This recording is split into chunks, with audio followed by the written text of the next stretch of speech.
ಇವತ್ತು ಒಂದು 2000 plus crowd ಇತ್ತು ರಿಸೆಪ್ಷನ್ಗೆ. ಅಂಡ್ ನಾಳೆ ಮಾರ್ನಿಂಗ್ ಮುಹೂರ್ತ ಕೂಡ, ಅದು ಕೂಡ 600 ಪ್ಲಸ್ ಕ್ರೌಡ್ ಇದೆ. Thank you so much Gagan sir, giving this wonderful opportunity. ನಿಮ್ದೊಂದು ವಿಷನ್ ಇದೆ, ಹಿಂಗೆ ತಗೊಂಡೋಗ್ಬೇಕು, ಈ ಥರ ಮಾಡಬೇಕು ಅನ್ನೋದು. ಸೊ ಅದಕ್ಕೆ ನಾವು ಕೂಡ ಸಪೋರ್ಟ್ ಮಾಡ್ತೀವಿ. ನಮ್ಗೆ ಆಪರ್ಚುನಿಟಿ ಇತ್ತು ಅಂತ ಅಂದ್ರೆ ಎಲ್ಲ ಇವೆಂಟ್ ಕೂಡ ನಾವು ಸರ್ವಿಸ್ ಕೂಡ ಪ್ಲಾನ್ ಮಾಡ್ತೀವಿ. ಅಂಡ್ ನಾನು ಈ ಲೈವ್ ಅಲ್ಲಿ ಹೇಳೋದಾದ್ರೆ ಒಂದ್ ಒಳ್ಳೆ ಪಾಸಿಟಿವ್ ವೈಬ್ ಇದೆ. ನೀವ್ ಹೇಳ್ಬೇಕು ಹೇಗಿತ್ತು ನಮ್ ಸರ್ವಿಸ್. ಜೊತೆಗೆ ಮೇಡಮ್ ಕೂಡ ತುಂಬಾ ಒಳ್ಳೆ ಇನಿಷಿಯೇಟಿವ್, ಒಳ್ಳೆ ಆಕ್ಟಿವ್ ಆಗಿದ್ದಾರೆ.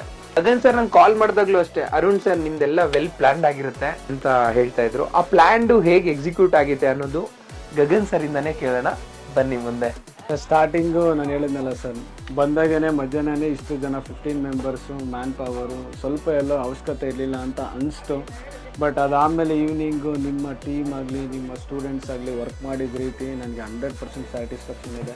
ತುಂಬ ಟ್ಯಾಲೆಂಟೆಡ್ ಪರ್ಸನ್ಸ್ ಎಲ್ಲರೂ, ಈಚ್ ಪರ್ಸನ್ಸ್ ತುಂಬ ಡೆಡಿಕೇಟೆಡ್ ಆಗಿ ಚೆನ್ನಾಗಿ ವರ್ಕ್ ಮಾಡಿದ್ದಾರೆ. ಸ್ಪೆಷಲಿ ಈ ಥರ ಹಾಸ್ಪಿಟಾಲಿಟಿ ಫೀಲ್ಡ್ ಬಂದಾಗ ಕೇರಿಂಗ್ ಆಗಿರ್ಬೋದು, ಈ ಏಜ್ಡ್ ಪರ್ಸನ್ನು ನನಗೆ ಇಳಿಯೋಕ್ಕಾಗಲ್ಲ, ಮೆಟ್ಲು ಕಷ್ಟ ಇದೆ ಅಂದಾಗ ಅವರು ಅರೇಂಜ್ಮೆಂಟ್ ಮಾಡಿದ್ದು, ಟೇಬಲ್ಗೆ ಫುಡ್ಡು ಸರ್ವ್ ಮಾಡಿದ್ದು, ಎಸಿಟೇಟ್ ಮಾಡ್ದಲ್ಲೇ ಒಂದು ಟಿಶ್ಯೂ ಪೇಪರಿಂದ ಪ್ಲೇಟಿಂದ ತಂದು ಏನು ಬೇಕು ಅಂತ ಕೇಳಿ ಸರ್ವ್ ಮಾಡಿದ್ದು ನಂಗೆ ತುಂಬ ಖುಷಿ ಕೊಟ್ಟಿದೆ. ಇವತ್ತು ಒಂದು 2000